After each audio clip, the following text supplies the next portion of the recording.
ইসরায়েলে ক্ষেপণাস্ত্র এবং মহাকাশ বিষয়ক গুরুত্বপূর্ণ একজন বিজ্ঞানীকে হত্যার দায়ে এক মুসলমানকে আটক করা হয়েছে। ইসরায়েলে মহাকাশ এবং ক্ষেপণাস্ত্র বিষয়ক ওই বিজ্ঞানীর নাম হাভিয়ার ইভান। এদিকে একই সময়ে ইসরায়েলের জেলের ভিতরে সুড়ঙ্গ খুঁড়ে পালিয়েছে ৬ ফিলিস্তিনি বন্দী, যা নিয়ে বেশ হইচই পড়ে গিয়েছে। ইসরায়েলি বিজ্ঞানীকে হত্যায় জড়িত থাকার অভিযোগে এক আরব মুসলমানকে আটক করা হয়েছে। ইসরায়েলি গণমাধ্যম জানিয়েছে, বিজ্ঞানী যে হোটেলে ছিলেন সেখানে বিস্ফোরণ ঘটানোর জন্য হাসান ঈদ নামের এক মুসলমানকে গ্রেপ্তার করা হয়েছে। ইসরায়েলি অ্যাটর্নি জেনারেলের নির্দেশেই তাকে গ্রেপ্তার করা হয়। কয়েক মাস আগে গাজায় ইসরায়েলি আগ্রাসনের সময় দখলদার ইসরায়েলের অভ্যন্তরে আরব মুসলমানেরা বিক্ষোভ এবং আন্দোলন শুরু করে। তার ওই ধারাবাহিকতায় ইহুদিবাদীদের সঙ্গে তাদের সংঘর্ষ শুরু হয়। আরব মুসলমান তথা ফিলিস্তিনিদের ওই অভিযান সোর্ট অফ কুডস নামে পরিচিত। ওই অভিযানের সময় ইসরায়েলের আকরা শহরে একটি হোটেলে আগুন দেওয়ার ঘটনা ঘটে। হাভিয়ার ইভান তখন ওই হোটেলেই ছিলেন।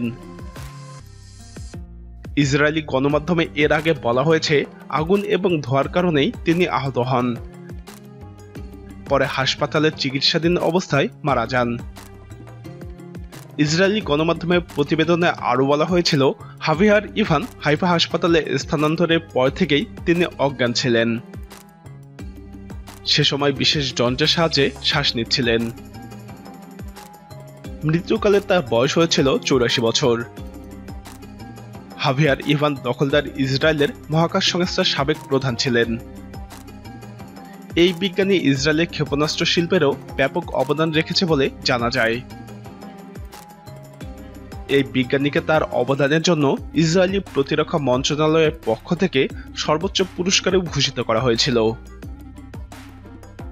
বিজ্ঞানী নিহত হবার খবর প্রচারের প্রথম থেকেই রাগঢাক করেছে ইসরায়েলি কর্তৃপক্ষ এবং গণমাধ্যম। এদিকে ইসরায়েলের সবচেয়ে সুরক্ষিত কারাগার থেকে ৬ ফিলিস্তিনি বন্দী পালিয়েছে। তাদের সন্ধানে এক ব্যাপক অভিযান শুরু করেছে দেশটির কর্তৃপক্ষ।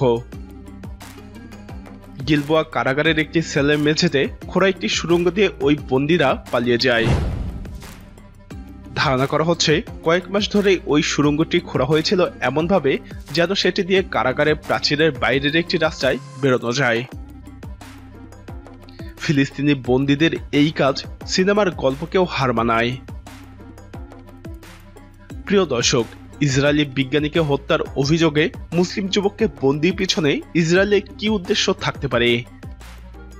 আপনার মতামত কমেন্টে জানান। নিয়মিত এরকম আপডেট পেতে আমাদের চ্যানেলটি সাবস্ক্রাইব করে আমাদের সাথেই থাকুন।